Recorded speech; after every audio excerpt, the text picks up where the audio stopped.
क्या ओसीडी की यादों को भुलाया जा सकता है? आज के इस वीडियो में हम बात करेंगे। तो मेरे से किसी ने सवाल पूछा था कि ओसीडी की यादों को भुलाया जा सकता है। तो मैंने भी सामने से एक सवाल पूछ लिया था कि ओसीडी की यादों को तो चलो भुलाया जाता है या नहीं भुलाया जाता। पहले आप मेरे को एक सवाल का जवाब दीजिए। कहते क्या? मैंने कहा ये बताओ, किसी चीज को याद करने में मेहनत लगती है या भूलने में? तो कहते जी याद करने में मेहनत लगती है, भूलने में कौन सा, वो तो टाइम के हिसाब से या कोई सिचुएशन के हिसाब से अपने आप भूल जाते हैं, और जितना टाइम रहेगी रहेगी वरना भूल जाएंगे। तो साइंस का स्टूडेंट था तो उसने एसटीएम और एलटीएम करके मेरे को समझाया। कहते एसटीएम में होगा तो इतने टाइम में हो जाएगा और एलटीएम में हुआ तो इतने टाइम में। मैंने कहा ठीक है। याद करने में मेहनत लगता है या भुलाने में मेहनत लगता है? तो कहते जी लगता तो याद करने में ही मेहनत है। तो मैंने कहा आप भुलाने के लिए कौन सा टिप्स लेना चाहते हो? अब भुलाने के लिए भी आप याद करोगे क्या कि मैं इसको भुलाना चाहता हूँ, रोज याद करके कि मैं फला फला को भुलाना चाहता हूँ? एक व्यक्ति है, उसके साथ किसी का लड़ाई झगड़ा हो गया। सपोज करो एक व्यक्ति है जिसका नाम है एक्स और एक व्यक्ति है जिसका नाम है वाई। तो अब एक्स वाले का वाई वाले के साथ झगड़ा हो गया और वो चाहता है कि मैं वाई वाले को भूल जाऊं। तो वो रोज याद करेगा वाई वाले ने मेरे साथ झगड़ा किया था मंडे को और मैं उसे भूलना चाहता हूं। ये टेक्निक सही है उसकी भूलने की? आप जवाब दो। आप सभी लोग यहाँ मौजूद हो, आप समझदार लोग हो, आपने इतने वीडियोस देखे हैं, इतने टाइम से सफरिंग कर रहे हो। मैं कोई ट्रीटमेंट के रिगार्डिंग तो आपसे बात ही नहीं कर रहा, मैं तो एक स्वाभाविक सा सवाल पूछ रहा हूँ आपको। इसका जवाब तो आप दे ही सकते हो ना, बताओ ये सही है? एक्स व्यक्ति बोल रहा है कि वाई के साथ मेरी लड़ाई हुई थी और अब मैं उसे भूलना चाहता हूँ। रोज यही बात बोलता है उठ करके, रोज पूरे दिन में जब भी मौका मिलता है। अच्छा वो उसको भूल रहा है या याद कर रहा है? भूल रहा है या याद कर रहा है? हाँ कमेंट में बता देना मेरे को कि भूल रहा है या याद कर रहा है। यही तो आप कर रहे हो। आप कहते हो मेरा तो उन यादों से पीछा छूट जाए।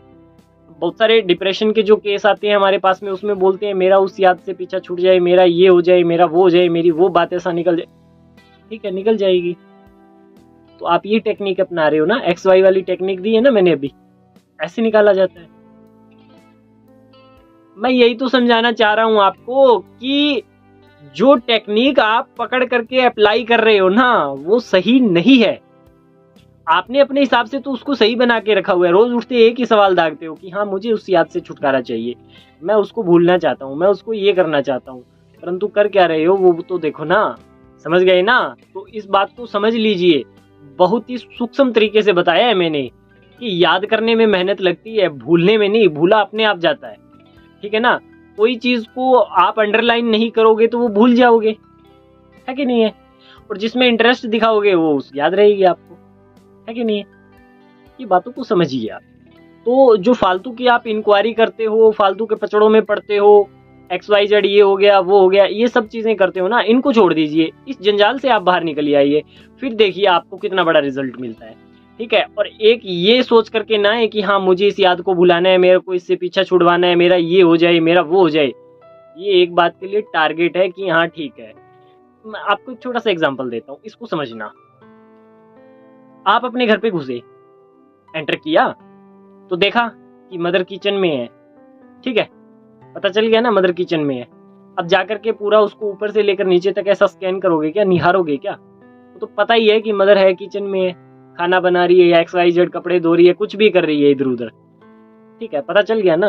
अब पूरा बैठकर उसको ऐसा स्कैन करोगे क्या कि हाँ मदर है या नहीं है, क्या चेंजेस आए हैं, क्या हुआ है क्या नहीं हुआ है? नहीं है ना? वो आभास होता है कि हाँ ठीक है मदर है, ठीक है काम कर रही है, ठीक है, बात खत्म।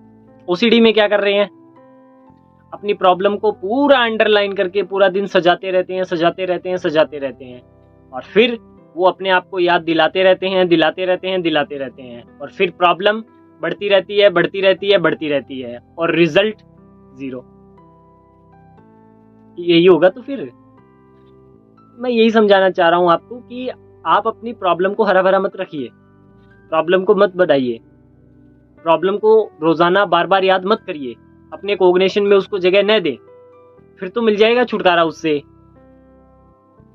अब मैं आपको एक सिंपल वे में एक बात समझाता हूं, ठीक है? जब हमारे साथ कोई सफरर जुड़ता है ना तो उसका केस हिस्ट्री होता है।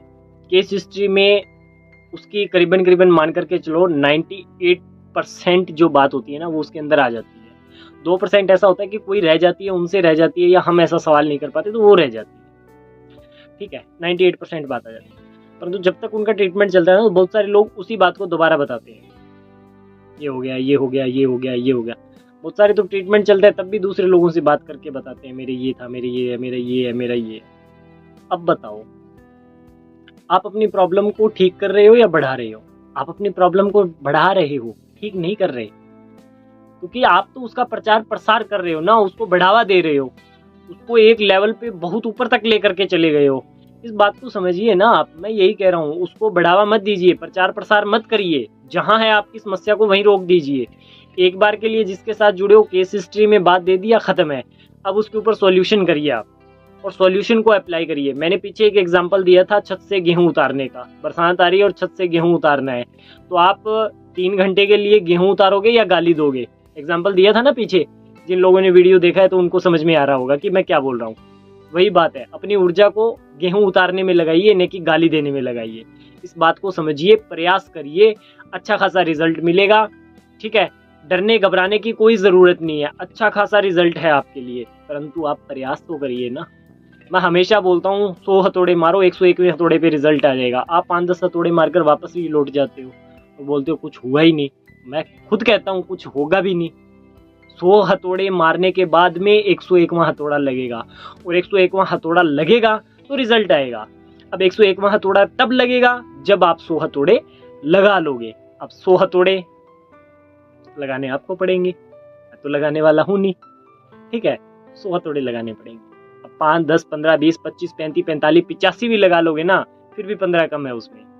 100 तो लगाने ही पड़ेंगे, और फिर 101वां लगाओगे तब रिजल्ट आएगा। ये मेरी बात को समझ लीजिए। अगर अच्छी लगती है तो मान लीजिए, अगर मानोगे तो जीवन में सचमुच बदलाव आ जाएगा। एक बार मान करके देख लीजिए। देखो, आप हो समस्या के अंदर। मैं आपको एक एग्जांपल देता हूँ। हरियाणा में बोलते हैं, कहावत है, ऊखल में जब सिर होता है ना, तो सोटे से क्या घबराना।